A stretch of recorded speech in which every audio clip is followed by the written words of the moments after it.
All right, it's our last show of the season, and Lacey, we thought we'd compile a top 10 list of vehicles that we liked, that were the most significant, and vehicles that people could actually afford. Lacey and I came up with a list, so did our crew that works on the show, and we formulated it together. So here it is. At number 10, Lacey, kick it off. Number 10 is the Honda Insight. Now, what we really liked about this vehicle was that it's actually the cheapest hybrid in the market, and that fun, interactive game that actually prompts the driver to get the best fuel mileage possible for that car. And the great thing about the Insight was that we actually got the posted fuel mileage. And the thing is, it's a fun vehicle to drive. I never ever thought that I'd put fun and hybrid in the same sentence, but I really enjoyed driving this car.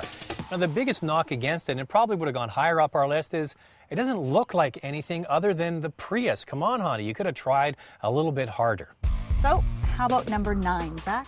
The Ford F-150. This has been the best-selling vehicle in North America for decades, and Ford just keeps getting that diamond and polishing it more and more.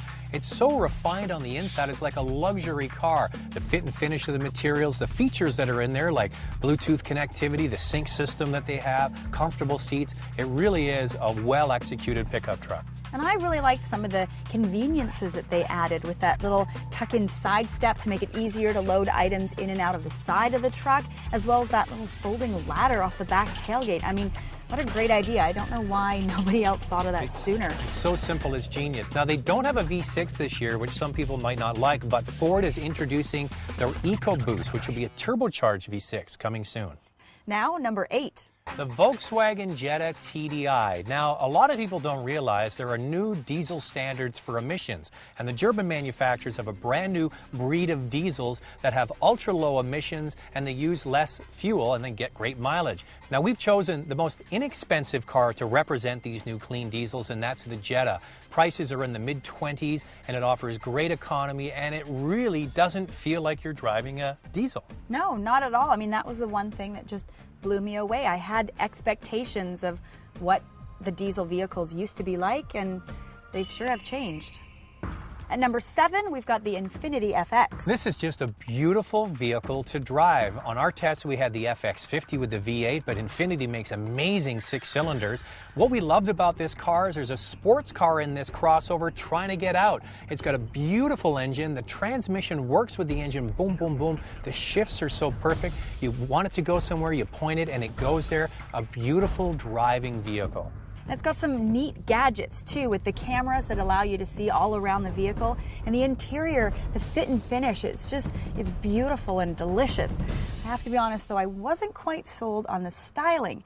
Now, speaking of styling, number 6 is the Ford Flex. You don't like the Flex. I love the Flex. It's kind of got a polarizing style. You're right. And some people think it looks like a hearse. I think it looks like one of those woody wagons that went to the beach in the 60s with the Beach Boys singing in the background. Now, what's great about this vehicle is the interior finish is first rate. This is the best interior we've seen from Ford. The 3.5-liter V6 with the 6-speed automatic makes it a wonderful driving machine, and it runs basically on a Volvo S80 platform. Now, Lacey, I know you didn't like it. Was there any attributes about it that you thought were great? Well, you know what, Zach, I agree with you on everything you said. I mean, it was a great driving vehicle. The interior was fantastic, but the exterior styling just wasn't for me. I just didn't like it at all. But speaking of something I did like was number 5, the Infiniti G37 sedan. What a great car. If you go back and watch our review again at drivingtelevision.com, the main comparison we make is this is a Japanese car made by Infiniti that competes beautifully with the more expensive German sedans. It's got a great engine. 328 horsepower, more than a BMW 335, a wonderful 6-speed automatic that just works perfectly with the engine, a wonderful suspension as well, an interior finish that is really second to none. But we should point out that it's not the widest or tallest car out there, so some people might not be that comfortable. And it is available in all-wheel or rear-wheel drive. We actually had the all-wheel drive, and it took corners just beautifully. At number 4, a vehicle that won SUV of the Year in the United States, the Subaru Forester. Now, why do we like the Subaru Forester so much? Because it has a great starting price. It's around $25,000 to $26,000, and for that, you get all-wheel drive. Subaru's famous for that, and a great boxer-style engine, which gives you a great center of gravity. And what do you get with the lower center of gravity? A great driving car. It's got tons of torque, and the design is very functional and very usable. We were a little disappointed with the interior, though. It was just a little bit on the bland side. But the thing is, they updated the outside. It no longer looks like the old Forester that was a tall wagon. It now looks like one of those cute utes. Number 4, the Subaru Forester. At number 3 is the Honda Fit. Now, the Honda Fit won our subcompact comparison that we did on the show a couple of years ago. That was a great car, and they've made it even better. They've just tweaked a couple of things. The magic seats, the way they flip and fold, give you a lot of options for cargo. They've made improvements on the interior and the dash, and it's a very comfortable car. Now, it's also a great car to drive. In the subcompact class, you don't want to buy a 98-pound weakling. This Fit zips around even when you get the automatic transmission. It's got great handling. You expect that from Honda. And it also has lots of standard safety features. All the airbags and anti-lock brakes come included. It costs more, but you get way more content. Now, speaking of content, at number 2 is the Mazda III. The one thing that we really loved about this vehicle is the fact that for the price, you got so many standard features. The interior styling definitely sold me. They made some huge improvements this year, and I love the exterior styling. I mean, it's got this big happy face on the front end. Who wouldn't want a car with a big smile on it? Well, what makes me smile is the improvements they've made to the way the car drives. I've always put the Mazda 3 at the top of the list when it comes towards driving dynamics, and it's better. One of the reasons is now it has an available 2.5-liter four-cylinder, the same engine they use in the Mazda 6. They've tweaked the suspension, they've tweaked the steering, and they've tweaked the brakes. So if you're somebody that likes a performance-oriented compact car, the Mazda 3 is the way to go.